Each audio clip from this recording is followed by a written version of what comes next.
द्वितीय संस्करण हेबाकु जाउची। एही अवसରରେ ମୁଁ ଆପଣମାନଙ୍କୁ ସ୍ୱାଗତ କରୁଛି। ଆଜି ପରିଚର୍ଚ୍ଚା କାର୍ଯ୍ୟକ୍ରମର ଶୀର୍ଷକ ରହିଛି ସାହିତ୍ୟରେ ମାତୃଶକ୍ତି।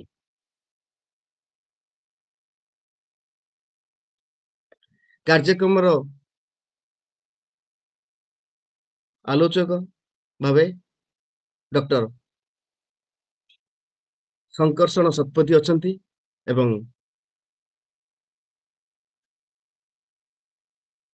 ସଞ୍ଚାଳକ ଭାବେ ଡକ୍ଟର ପ୍ରଦୀପ କୁମାର ମିଶ୍ର ଅଛନ୍ତି।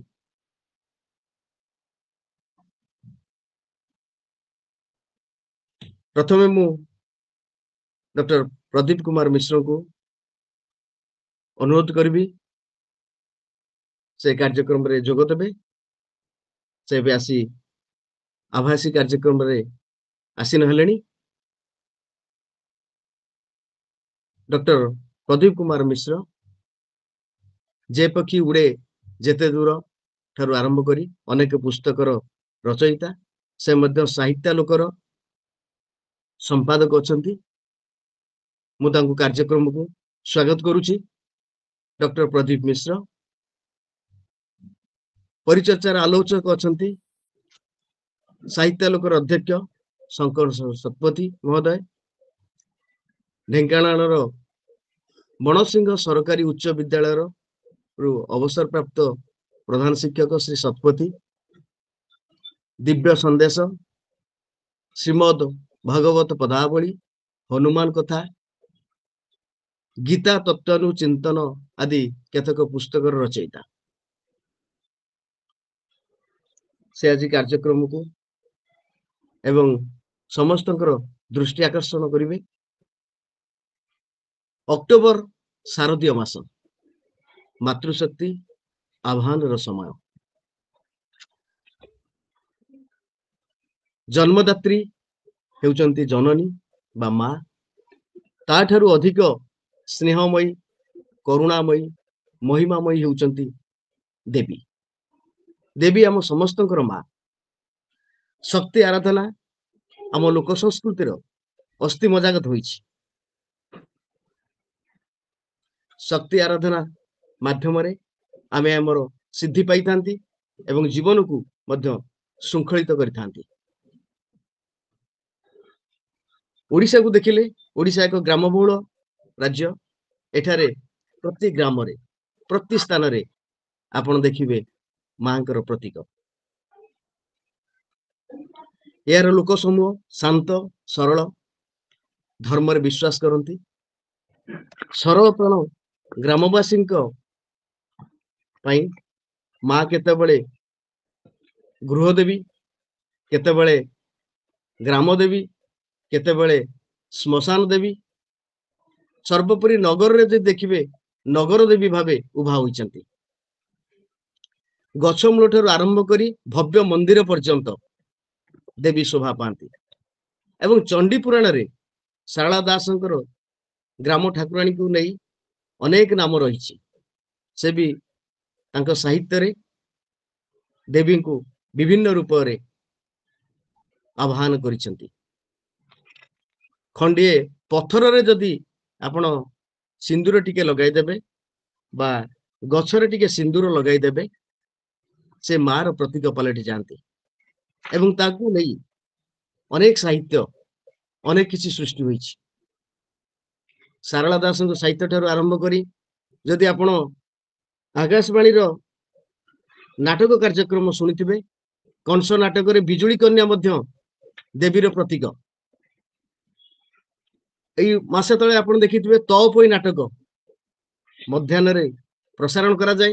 ସେ ତଅପୋଇ ନାଟକରେ ଭାଲୁକୁଣି ସେ ଜନମାନସକୁ ବି ପ୍ରଭାବିତ କରିଥିଲେ। ସେବେଠାରୁ ଗଢ଼ି ଆସିଛି ସାହିତ୍ୟରେ ମାତୃଶକ୍ତି। ମାତୃଶକ୍ତି କି ଏଭଳି ଭାବରେ ପୂଜା କରାଯାଇଛି ଯେଭଳି ତାହା ମଣିଷକୁ ଅନେକ ସମୟରେ ଆଶୀର୍ବାଦ ଦେବା ଠାରୁ ଆହ୍ଲାଦିତ ମଧ୍ୟ କରିଛି। ତେଣୁ एही परिप्रेक्षी कार्यक्रम को आगे नेबा पई साहित्य रे विश्व साहित्य हो भारतीय साहित्य हो बा ओडिया साहित्य हो सबुतरे मांकर स्थिति जारी रही एही परिप्रेक्षी मु कहि पारे जे उत्तराखंड रे आपण मान समस्त जानिथिबे चिपको मूवमेंट हेतिला चंडी प्रसाद भट्ट करथिले जोतरे कि गछ को कोळेबा पई शिकारी को दाउरु गछ बा परिवेश रक्षा करिबा पई एभଳି एक कार्यक्रम करा जायतिला जद्वारा कि गछ एवं वृक्ष को आमे रक्षा करि पारथिले ता प्रथमे खबर पलटिथिला परवर्ती समय रे ता साहित्य रे स्थानित होइतिला तेणु आमर परिवेश वर्तमान जलवायु परिवर्तन बड़ समस्या भाव उहाई एही समय रे आमे जदि प्रकृति को माँ भावे देखि परिबा आ ताकू नहीं आमे हमर साहित्य को रुद्धिमंत करि परिबा ता ही सबुठारु आमर जलवायु संरक्षण ठू आरंभ करी मानसिक आध्यात्मिक सबु स्तर पाई यह विशेष सहायक हबो केना गोटे गछरे जदि आपण सिंदूर टिके लगाई दिथिबे से गछ को केही काटिबे नाही काहे कि ना आमे सब धर्म भीरु कहा जाई पारे किंतु से धर्म भीरुता भितर बे मध्य आध्यात्मिकता पूरी रही ताकू ही साहित्य रे सबु साहित्यिक रूपायित कले ताहा निश्चय एक परिवर्तन आनिबो धन्यवाद एही अवसर रे मु संचालक डॉक्टर प्रदीप कुमार मिश्र को आह्वान करिबी से परिचर्चा कार्यक्रम को आगे नेबे डॉक्टर मिश्र ओम सर्वमांगल्य मंगल्ये शिवे सर्वार्थ साधिके शरणे त्र्यंबक गौरी नारायणी नमस्तुते सृष्टि स्थिति विनाशान शक्तिभूते सनातनी गुणात्रय गुणमयी नारायणी नमस्तुते साहित्यालोकर आज ए पावन मुहूर्त आभासी कार्यक्रम उपस्थित थिबा आम साहित्यालोकर सभापति पूज्य संकर्षण आज्ञा एवं साहित्यालोकर प्रबोधन संपादक एवं सुसाहित्यिक आम साहित्यालोकर अन्यतम वरण्य सभापति जितेंद्र भाई पूज्य चिता भाई निर्मला भौणी पद्मावती भौणी हरे कृष्ण भाई जो माने आज उपस्थित अच्छा समस्त को मु स्वागत करुच्ची प्रणाम बाढ़ुची कार्यक्रम एमती है मोबाइल टी लक होगला तेणु जिते खोलिले भी हो पारानी ये जो टेक्निकल प्रोब्लेम किसी समय निश्चित भाव विलंब होती मु क्षमा प्रार्थी आज जितेंद्र भाई जहाँ कहते शक्तिभूते सनातनी शक्ति अच्छी तो स्थिति अच्छी सी सृष्टि स्थिति एवं प्रलयर सी होती सर्वोत्तम शक्ति शक्तिर निराजन ही जीवन ध्येय हवा उचित एवं भवानी मंदिर रे से कथा ही कहते स्वामी विवेकानंद से शक्ति बल समग्र विश्व रे जो गैरिक ध्वजा उड़ाई थिले सनातन धर्मर जो प्लावन सृष्टि करथिले से सनातन शक्ति से शक्तिभूते सनातनी तांकरी महिमा गान करने आज समस्ते आम एकजुट होइछे तेबे उड़िया साहित्य जदि आमे देखिबा ताले व्यक्तिगत भाव में सारला दास आरंभ होइछे एवं सारला दासंकर चंडी पुराण होउछि प्रथम उड़िया साहित्य रे प्रथम झंकार प्रथम ओंकार प्रथम प्रणव एवं सप्तशती मध्य जो कथा कह ताकू अति सुंदर सरल भाव में सारला दास चंडी पुराण रे वर्णना करिसंती एवं तृतीय टाकू जहाँ श्री भागवत बोली कह जाए ताही चंडी पुराण आसतु ए मर्मरे आम विशद भाव में आउ टिके गहन अध्याय भीतर को प्रवेश करवा आम गहन उपस्थित अच्छा पूज्य डॉक्टर सनातन सार संकर्षण सार अनुभूति जीवन तांकर गोटे आध्यात्मिकतार सब बड़े तल्लीन से तल्लीनता भीतर से आज देवी सूक्त देवी महिमा एवं देवींकर जशगान करने मु सार को सश्रद्धा निमंत्रण करुछि।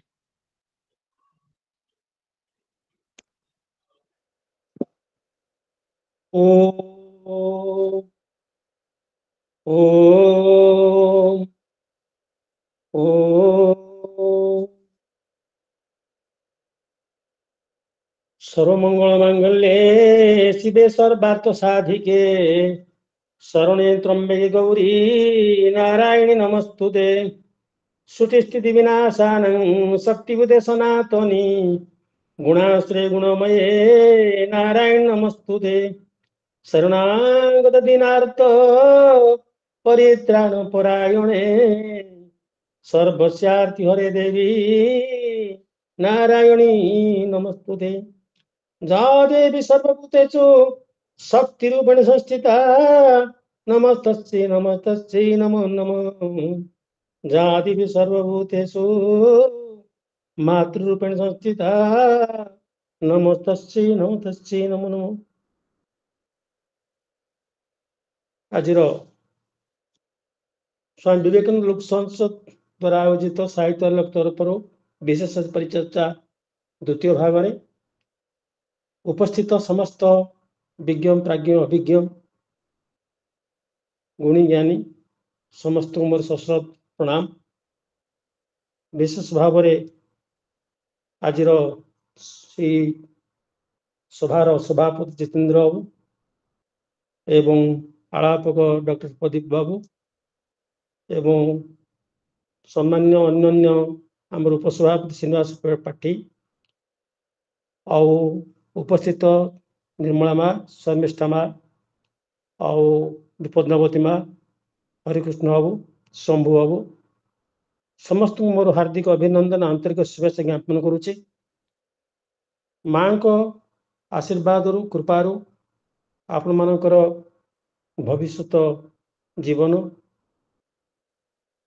एभली भाव निरोग निरापद शाश्वत जीवन यापन आप मान करंतु से मो माँ निकट में विशेष भाव में मोर भक्तिपूत निवेदन ज्ञापन करुच्ची। आलोच्य विषय होछि आजिर साहित्य मातृशक्ति। यही साहित्य होछि समाज दर्पण एक मैथ्यूस literature in mirror of society. साहित्य होछि समाज मूल भित्ति। साहित्य ही मनुष्यर बौद्धिक समस्या बौद्धिक खाद्य। साहित्य प्रकाश करा जाय समाज अंतर्निहित चेतना। विशिष्ट साहित्यिक श्री मनोदास मते साहित्य जीवन कर प्रतिफलित एवं साहित्य साहित्यिक ही होउछन्ति समाज जीवन अंतरंग रूपाकार। साहित्य हूँ श्रेणी संघर्षर एक अस्त्र। कार्ल मार्क्स उक्ति। साहित्य दे थाए मनीष को अपार आनंद मनीष दुख को भुलाई दे थाए एवं साहित्य मनुष्यर जातीय भाव को उद्रेक करे। साहित्य जीवन आदर्श बोध को प्रकाश करे। साहित्यर मुख्य दायित्व जीवन को गठन करे। साहित्य जीवन और समाज को करे मार्जित एवं साहित्य शाश्वत एवं साहित्य को करवा उपयुक्त मान्यता प्रदान। यही प्रेक्षी कह जाए जे लेखनी मन जातिर जीवन श्रवण लेखन पठन कथन साहित्य स्थिति और प्रगति। जो देशर साहित्य जिते उन्नत से जाति से गर्वित बा उन्नत। पुस्तक पठन हूँ समय यात्रा किंतु पुस्तक लेखन हूँ जीवन जय यात्रा। तेणु यह ओडिया साहित्य कथा ए पुण्यभूमि उत्कल भारत विभिन्न प्रदेश मान यार अच्छी स्वतंत्रता।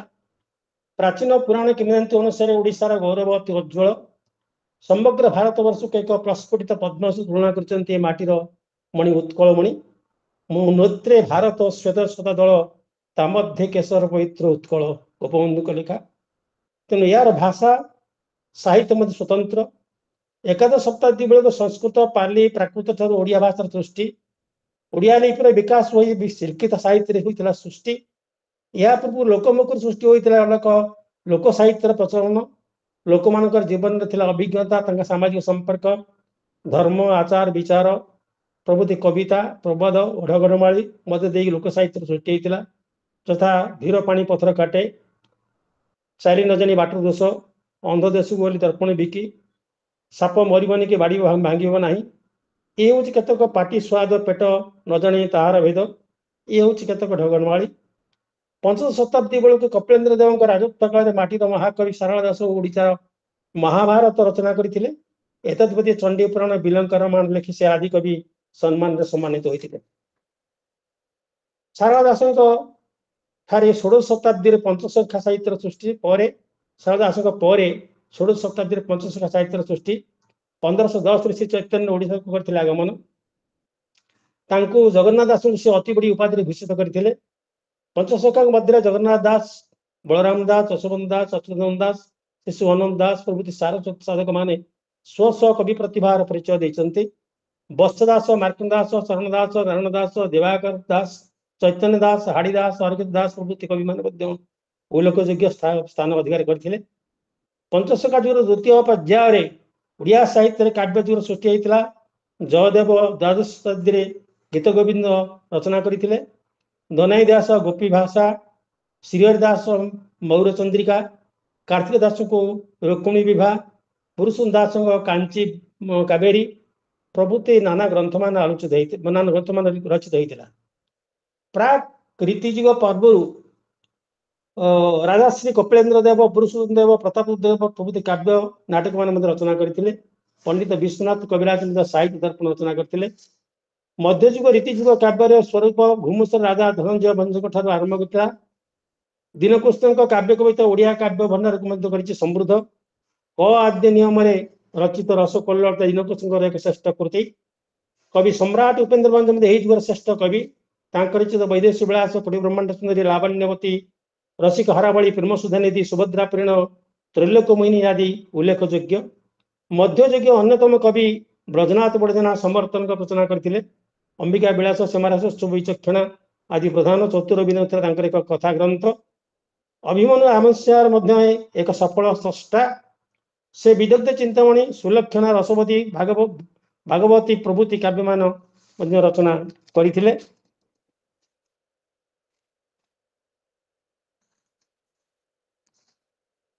ଏତଦ୍ ବ୍ୟତୀତ ଭକ୍ତ ଚରଣ ଦାସ, ମଥୁରା ମଙ୍ଗଳ, କବି ସୂର୍ଯ୍ୟଙ୍କ ଦେଙ୍କ, କିଶୋର ଚନ୍ଦ୍ର ଜମ୍ପୁ, ସାଲବେଗ, ବନମାଳୀ ଦାସଙ୍କର ନାମ ମଧ୍ୟ ଉଲ୍ଲେଖ ଶ୍ରେଷ୍ଠ। ସନ୍ତ କବି ଭୀମ ମଧ୍ୟ ମଧ୍ୟଯୁଗର ସନ୍ତ ସାହିତ୍ୟର ଶ୍ରେଷ୍ଠ ଦୀପଶିକା। ସ୍ତୁତି ଚିନ୍ତାମଣି ତାଙ୍କର ମଧ୍ୟ ଶ୍ରେଷ୍ଠ କବି କରିଥିଲେ। ପ୍ରାଣୀଙ୍କ ଆରତ ଦୁଃଖ ପ୍ରମିତ, ଦେଖୁ ଦେଖୁ କେବା ସହୁ, ମୋ ଜୀବନ ପଛେ ନର୍କେ ପଡ଼ିଥାଉ, ଜଗତ ଉଦ୍ଧାର ହେଉ। ତେଣୁ ଓଡ଼ିଶାର ଏଇ ଜୋରନ୍ଦା ମାଟିର କବି, ଢେଙ୍କାନାଳ ଜୋରନ୍ଦା ମାଟିର କବି ଆମର ଭୀମ ଭୋଇଙ୍କର ଏଇ ଉକ୍ତି, ଯାହାକି ଜାତିସଂଘର କାର୍ଯ୍ୟାଳୟରେ ପ୍ରଥମରେ ଏହାକୁ ଲିପିବଦ୍ଧ ହେଇଛି। ତେଣୁ ଇଏ ହେଉଛନ୍ତି ଆମର ଗର୍ବ ଏବଂ ଗୌରବ। ଆଧୁନିକ ଯୁଗ ଭିତରେ 19 ଶତାବ୍ଦୀ ଆରମ୍ଭରୁ ଇଂରେଜମାନେ 1803ରେ ଓଡ଼ିଶାକୁ ଅଧିକାର କରିଥିଲେ। ଭୟ, ଆତଙ୍କ, ଅଶିକ୍ଷା, ଅନ୍ଧବିଶ୍ୱାସ ଦ୍ୱାରା ଓଡ଼ିଆ ପୁରା ବିଲୁପ୍ତି ଘଟିଥିଲା। ରାଜା ଜମିଦାରଙ୍କର ଅତ୍ୟାଚାର, ଶୋଷଣ, ନାନାବିଧ କୁସଂସ୍କାର ଦ୍ୱାରା ଓଡ଼ିଶାର ଜନଜୀବନ ବିଶେଷ କଷ୍ଟକର ହୋଇପାରିଥିଲା। 1822ରେ ଓଡ଼ିଶାର ଶିକ୍ଷାର ସଂସ୍କାର ପାଇଁ ଇଂରେଜମାନେ ମିଶନ ସ୍କୁଲ ପ୍ରତିଷ୍ଠା କରିଥିଲେ। 1866ରେ ହେଇଥିଲା ନଅଙ୍କ ଦୁର୍ଭିକ୍ଷ। ତେଣୁ ଏଥିରେ ଗୋଟିଏ ସାଥେ ଆମ ଓଡ଼ିଆ ଜାତିର ସତ୍ତା ହଜି ଯାଇଥିଲା। ପରେ ମାତୃଭୂମି ମାତୃଭାଷା ସକାଶେ ନୂତନ ଜାତୀୟ ଅନୁବାଦ ସୃଷ୍ଟି ହେଲା। ଗୌରୀ ଶଙ୍କର ଉତ୍କଳ ଦୀପିକା ନାମକ ପତ୍ରିକା ପ୍ରକାଶ ମାଧ୍ୟମରେ ସୁପ୍ତ ସତ୍ୟକୁ ଜାଗ୍ରତ କରିଥିଲେ। 1870 ପରଠାରୁ ଆଧୁନିକ ସାହିତ୍ୟର ଗତିପଥ ବଦଳିଗଲା। ସମୟର ରୂପରେଖ, ସମାଜର ସୀମା, ସମସ୍ୟା, ଅନ୍ଧବିଶ୍ୱାସ ବିଲୋପ ନେଇ ବିଭିନ୍ନ ଲେଖା ପ୍ରକାଶିତ ହେଲା। ଆଧୁନିକ ସାହିତ୍ୟ, ଆଧୁନିକ ଯୁଗର ରାଧାନାଥ ଯୁଗ ହେଲା 1870ରୁ 1920। ସତ୍ୟବାଦୀଙ୍କ ଯୁଗ, ସବୁଜ ପର୍ବ, ଅତ୍ୟାଧୁନିକ ଯୁଗ, ଉତ୍ତରାଧୁନିକ ଯୁଗ ପାଇଁ ପରବର୍ତ୍ତୀ ସମୟରେ ଏହା ଅଭିହିତ ହେଲା। ଦୀର୍ଘ 136 ବର୍ଷ କାଳ ବହୁ ପରୀକ୍ଷା ଦେଇ ଗତିକାରୀ ଆସିଛି ଆମ ଓଡ଼ିଆ ସାହିତ୍ୟ। ପ୍ରାଚୀନ ମଧ୍ୟରୁ ଅଦ୍ୟାବଧି ଯେଉଁ ସ୍ରଷ୍ଟା ମାନେ ଓଡ଼ିଆ ସାହିତ୍ୟକୁ ପ୍ରାଣବନ୍ତ ଉଚ୍ଚବଂଶ ହସ୍ତାନ୍ତର କରିଛନ୍ତି, ସେମାନଙ୍କ ପରିଚୟ ତଥା ସମ୍ପଦକୁ ସମ୍ମାନ ପ୍ରଦାନ କରିବା ପ୍ରତ୍ୟେକ ଓଡ଼ିଆଙ୍କର ପ୍ରଥମ ଓ ପରମ କାମ୍ୟ ହେବା ବିଧେୟ। ବର୍ତ୍ତମାନ ଆଲୋଚନା ବିଶେଷ ସାହିତ୍ୟର ମାତୃଶକ୍ତି, ସାହିତ୍ୟର ମାତୃଶକ୍ତି ମା କିଏ? ଆସନ୍ତୁ ଜାଣିବା ମାତା ଶବ୍ଦର ଅର୍ଥ ଜାଣିବା। ୟୋ ମିମିତେ ମାନୟତି ସର୍ବଦିବାନ ସମାତାଃ अर्थात जे समस्त सुख चाहे उन्नति चाहे से ही माता ईश्वर की माता कहा जाए। तुमेव माता च पिता तुमेव बंधु च सखा तुमेव विद्या द्रविणम तुमेव सर्व मम देव देव। एथिपाई जे माता बड़ी ईश्वर मध्य तांका संतान मानकर पालन पोषण एवं सुख चाहूथुवा हेतु से ईश्वर को मध्य माता कहा जाए।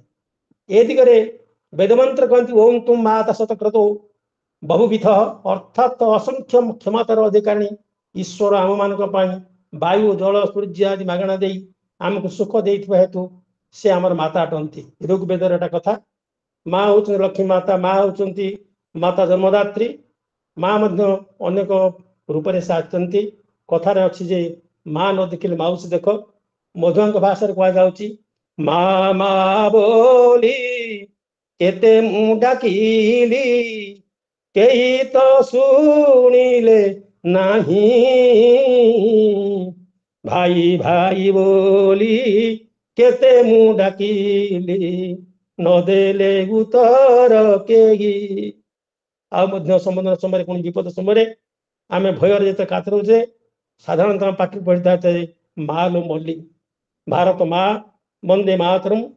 कवि मनोरम महापात्र छिड़ाई दिया ना भारत माँ को जोड़ी दियो स्नेहर सुतारे सेवा ममतारे सबु भाषा गुंथी दियो।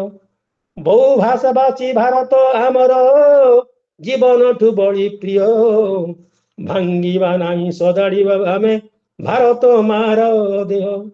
भाषा छिन्न भिन्न गोटिए तो मन जानी नाहु डर भय मिलिमिशि आमे दुखी दुख नेभावा माँ ठारे करखी लय। ओडिया साहित्यर विद्युत प्रभादी मध्य जने विशिष्ट कवि सर्वसा माटी को माँ सहित तुलना करचंती। तू ही देव भूमि तू ही वीर भूमि तू ही तो भारत माँ तोर पाद धूली मुंडे होई बोली रखिबी तोहर नाम। जन्म कालू जे देह तो आघात केते न देइछि मुहि निज छुआ बोली सबु दोष सीना क्षमी अछु एका तुही तोरा मुकती रे मोर मुकती माँ तोर हसे मोर हस तोहरी अंतर आवेगे चले मु घोषी तोर महाजस। मातृगभरू पढ़ी जो प्रथम भूमि स्पर्श कली जो सर्व प्रकार प्रथम परिचय मध्य पाइली विपाक पथरु जे मते रक्षा कला सही ग्राम माटी मोर जन्मभूमि सही मोर माता सही मोर धाता सही मोर शिक्षयत्री। जन्मभूमि कवि कवितारे कवि पद्मचंद्र पट्टनायक 1850-1956 जन्मी से लिखिछन्ति जन्मभूमि प्रत्येक मनुष्य ପାଇଁ समान जन्मभूमिर महत्व रक्षा पाई आत्मबलिदान आमे दे पारिबा सही मोर जन्मभूमि जननी समान धरा तले काई अचिता समान स्थान ताहा लागी शरीर रे रक्त बिंदु दान जे न करई कृतज्ञ से पशुर समान। तेणु जार फले शस्य करे जीवन धारण जार वके सदा मुखे करे विचरण। जन्मटी आमको माँ परी करी थाए लालन पालन जन्म माटी आमरी मातृभाषा मातृसमा कल्याणमयी जननी जन्मभूमि को जननी सहित तुलना करा जाए। जन्म माटी प्रति सर्वदा कृतज्ञ हो रहिबा उचित। जन्मभूमि पाई शरीर रक्त बिंदु दान करिबा। एई जन्मभूमि उपरे विशेष भाव में आमर सर्वैत सृष्टि भक्त कवि मधुसूदन राव लिखिछन्ति तुही मा जन्म भूमि पवित्र भारत भूमि तोहरी संतान आमे अटो सरबे तोरसी चरणे सेवा पाई मन प्राण देवा गाइबा तो हरि नाम आनंद रबे तो आनंदे होइबा सुखी कांदिबा दुखरे तोर होइण दुखी धन महिमा तो घर नहीं तार पटांतर मस्तक हिमालय पर्वत बर दुई पारुष जलधि ब्रह्मपुत्र सिंधु नदी चरण रे विराजित महासागर बिंदगिरी बर कटिरे गंगा केते नदी शोभे शरीर जनमिले तो कोଳରେ केते सुरवीर नरे रामचंद्र भीष्म द्रोण कर्ण अर्जुन महाकवि वेद व्यास बाल्मीकि कालिदास गाइले पवित्र कंठे तोहरी गुण चैतन्यादि महात्मा जणे पचारिले पिबु नाम आनंद मने केते केते पुण्यवती केते केते पवित्रता सती केते वीर नारी केते वीर जननी समते तोर दुहिता पद्मिनी सावित्री सीता दुर्गावती आदि केते वीर रमणी न महिमा भक्ति भरे अधम क्षम सुत तोर चरण रे कांत के लक्ष्मण महात्म साहित्य जगत विशेष काल जाई सत्ता परिचित देशात्मक बोधक संगीत लिखबारे से सिद्धहस्त बंदे उत्कल जननी कवि कवितार से अस्मिता ओडिशार अस्मिता प्रकाश होती ओडिशा सरकार जून 7 तारिख 2020 राज्य संगीत मान्यता प्रदान कर बंदे उत्कल जननी चारुहास्यमयी जननी जननी जननी आम जन्मभूमि ओडिया को जननी भाषा रे ग्रहण कर मार हस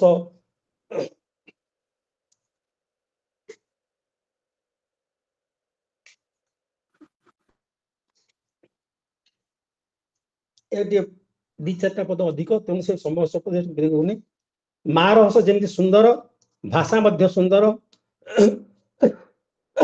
उत्कल जननी प्रति निजर भक्तिभाव प्रकाश कर वंदना स्वीकार कर जन्मदात्री माँ मध्यजुग ओडिया साहित्य अष्ट शताब्दी कवि मान मध्य कवि भक्तचरण दास जड़े श्रेष्ठ कवि रीतिजुगर भक्ति साहित्य प्रतिभा असाधारण थिला मथुरा मंगल काव्यर काहमुख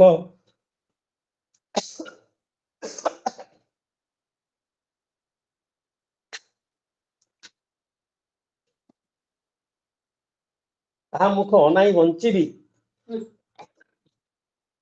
कविता उद्धृत जननी यशोदा बात्सल्य ममतार कारुण्य भाव प्रदर्शन कर द्वापर जुगर कथा कंसर अत्याचार देवगण प्रतिष्ठित होती धर्मर प्रतिष्ठा देवकी गर्भर अवतीर्ण हो यशोदा कूल प्रकटित होती कृष्ण जीवन धन पुत्र आकस्मिक विच्छेद को से स्वीकार करना माँ बोली डाकू क्या सा बा के बोलवा बोलवा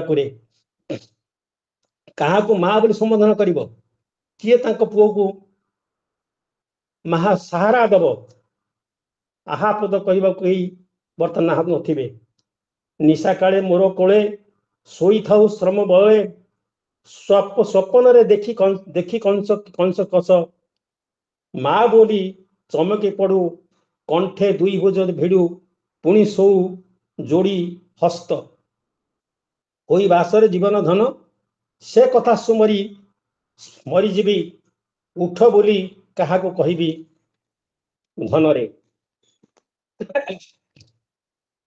अभिमन्यु सामंत सिंहार ओडिया साहित्यर रीतिजुग कवि मान मध्य श्रेष्ठ प्रमुख स्रष्टा राधा कृष्ण लीला को आधार करी काव्य रथ कविता रचना करते कला माणिक कवि कृष्ण संध्या समय गाई गोट धरी फेरवे विलंब माता यशोदा मन व्यस्तता देखा कवितार बात्सल्यमयी हृदय आवेग को सुंदर भाव से चित्रण कर धीरे गण कान नरे कृष्ण विलंबित बात्सल्य ममता घेनी भाड़ुंट मात कला माणिक रे मो जीव जीवन तुही নয়ন প্রতিমা তোতে কি পাশরি হেব মোর সুখ সীমা কଳା ମାଣିକରେ।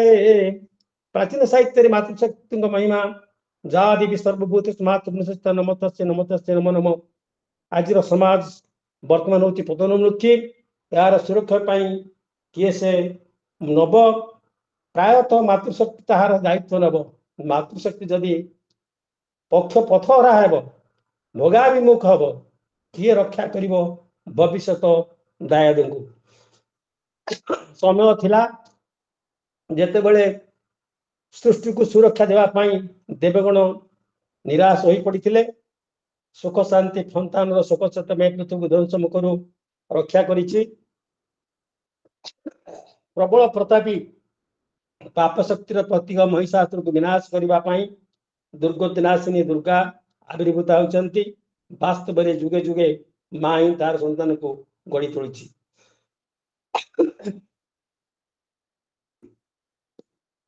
ସେଠି କାର୍ଯ୍ୟକ୍ରମକୁ ଆଜ୍ଞା ସାର୍ କାର୍ଯ୍ୟକ୍ରମକୁ ଆଉ ଟିକେ ଇଣ୍ଟରାକ୍ଟିଭ କରିବା ପାଇଁ ଆମେ ଭାବୁଛୁ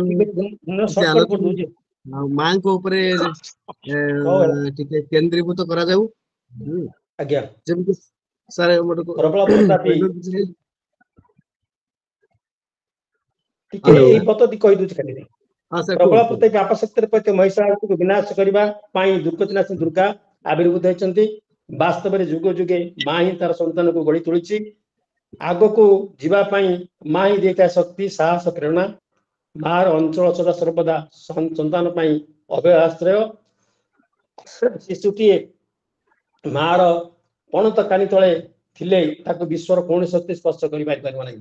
ଶିଶୁଟି ସାରା ଜୀବନ ତାର ମାତୃଶକ୍ତି ଉପରେ, ମା ଭରସା ଉପରେ ରଖି କର୍ମ ସମ୍ପାଦନ କରେ।